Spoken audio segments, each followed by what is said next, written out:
Big boss season 9 అనేది చాలా ఇంట్రెస్టింగ్గా కనిపిస్తుంది. అయితే మూడో వారం ప్రియా శెట్టి ఎలిమినేట్ అయ్యింది. ఇంకా తన ఎలిమినేట్ అనేది అన్ఫెయిర్ అని చెప్పేసి కొంతమంది డిఫైన్ చేస్తూ ఉన్నారు. అయితే ఇంతకు ముందు వరకు మనము అంటే రెండో వారంలో కావచ్చు, ఒకటో వారంలో కావచ్చు, వాళ్ళు ఎలిమినేట్ అయిన వాళ్ళు ఖచ్చితంగా ఓకే వాళ్ళు డిజర్వ్డ్ అని చెప్పేసి అనుకున్నారు. కానీ ప్రియా శెట్టి విషయంలో మాత్రం కొంతమంది ఇది అన్ఫెయిర్ అని చెప్పేసి అనుకుంటున్నారు. కానీ ఓట్లేసింది కూడా జనాలే అనే విషయాన్ని మాత్రం మర్చిపోతున్నారు. సో ముఖ్యంగా ప్రియా శెట్టికి మంచి క్రేజే ఉంది. అగ్ని పరీక్ష ద్వారా అందరినీ కూడా మెప్పించి హౌస్లోకి అడుగుపెట్టింది. అక్కడ అగ్ని పరీక్షలో తన యాటిట్యూడ్ కానీ, ఆట ఆడే విధానం కానీ, మాట్లాడే విధానం కానీ అందరికి కూడా బాగా నచ్చింది. అందరినీ మెప్పించింది.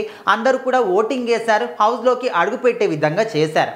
ఇంకా అప్పటి వరకు బాగా ఉన్న Priya Shetty once Bigg Boss హౌస్లోకి అడుగుపెట్టిన తర్వాత ఏమైందో కూడా తెలియట్లేదు. అంటే తనకేమైనా గర్వం వచ్చిందా, యాటిట్యూడ్ వచ్చిందా అర్థం కావట్లేదు. కానీ హౌస్లోకి వెళ్ళిన తర్వాత మాట్లాడే తీరు కానీ, తను ప్రవర్తించే విధానం కానీ, ఆట తీరు కానీ అంటే ఎవరు కూడా నచ్చలేదు. చాలా నెగిటివిటీ అనేది బయట తనకు పెరిగిపోయిందన్నమాట. సో తను బయటికి వచ్చిన తర్వాత చూస్తే అమ్మ బాబోయ్ నా మీద ఇంత నెగిటివిటీ వచ్చిందా అని చెప్పేసి తనే షాక్ అయ్యే విధంగా అంత నెగిటివిటీ అనేది మూట కట్టుకుంది. సో మరి తను మొత్తం మీద అంటే తను మాట్లాడే విధానం ఎక్కువగా అందరినీ ఎఫెక్ట్ చేసింది అని చెప్పుకోవచ్చు.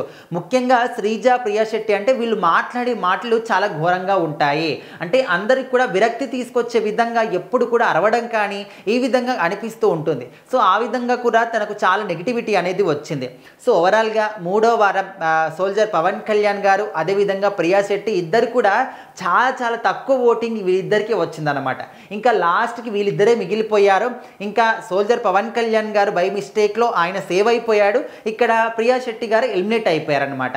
సో ఇంకా ఈ 3 వారాలకు గాను ప్రియా శెట్టి ఈ హౌస్లో ఉన్నందుకు ఎంత పారితోషికం తీసుకుంది అని చెప్పేసి కూడా ఇంకా ఆ తర్వాత మాట్లాడుకోవడం స్టార్ట్ చేశారు.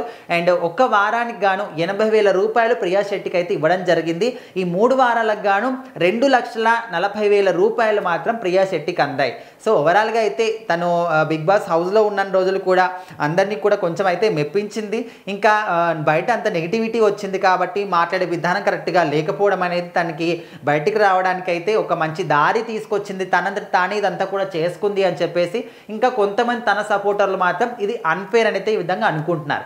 సో మీరేమనుకుంటున్నారు? ప్రియా శెట్టి యొక్క ఎలిమినేషన్ అనేది ఫెయిర్ అనుకుంటున్నారా, అన్ఫెయిర్ అనుకుంటున్నారా? ఖచ్చితంగా కామెంట్ చేయండి.